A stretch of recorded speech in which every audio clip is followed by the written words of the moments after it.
ఇది evening time అప్పుడండి. ప్రతిరోజు evening time కల్లా మా పిల్లలు పడుకున్నా లేచిపోతారు కదా! నేను పదే పదే చెప్తుంటాను కదా! వీళ్ళకి విడిచిపెట్టిస్తే ఇలాగే వెహికల్స్ అన్నీ వస్తుంటాయి. ర్యాంప్ ఉంది కదా! వాళ్ళు ఒకే స్పీడ్‌లో మనం పరిగెడుతుంటే వెళ్ళిపోతారు. అందుకే వాళ్ళకి కాసుకొని వాళ్ళకి వెనకనే తిరుగుతూనే ఉండాలి. మనకు కూడా ఒక వాకింగ్ టైప్‌లో అవుతుంది. నేనైతే ఎక్కువ సార్లు మా అమ్మకైతే ఇచ్చేస్తాను. నేనైతే ఆ టైంలో వీడియో ఎడిటింగ్ అనేది చేస్తూ ఉంటాను. ఇక్కడైతే హెయిర్‌కనేది నేను ఆయిల్ ఈరోజు సండే రోజు వీడియో అనేది నేను హెయిర్‌కైతే ఆయిల్ పెట్టుకోలేదు ఉదయం. ఎందుకంటే ఒక ఫంక్షన్‌కి వెళ్ళాను మా విలేజ్‌లోనని. మరి ఆయిల్ రాసుకొనైతే మొఖం జిడ్డుగా ఉంటుందట ఆయిల్ ఏమీ రాసుకోలేదు.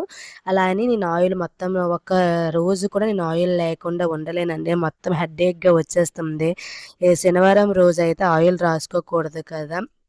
అస్సలైతే నేను ఆయిల్ పెట్టుకోను. ఎప్పుడు సండే అవుద్దా ఆయిల్ పెట్టేస్తామని అయితే ఉంటుంది. మొత్తం తల మొత్తం హెడ్‌ఏక్‌గా అయిపోతుంది. ఒక్క ఆయిల్ పెట్టేసరికి ఒక హెయిర్ స్టైల్ మార్చే టైంకేని అంటే ఒక హెయిర్ స్టైల్‌కేని ఫేస్‌లో ఉన్న లుక్ మొత్తం పోతుంది. నాకే కాదు ఎవరికైనా సరే మన హెయిర్ స్టైల్ వల్లనే మన ఫేస్ లుక్ అనేది వస్తుంది. ఇక్కడైతే మా పాప హ్యాండ్ బ్యాగ్ పట్టుకొని అయితే తిప్పేస్తుంది.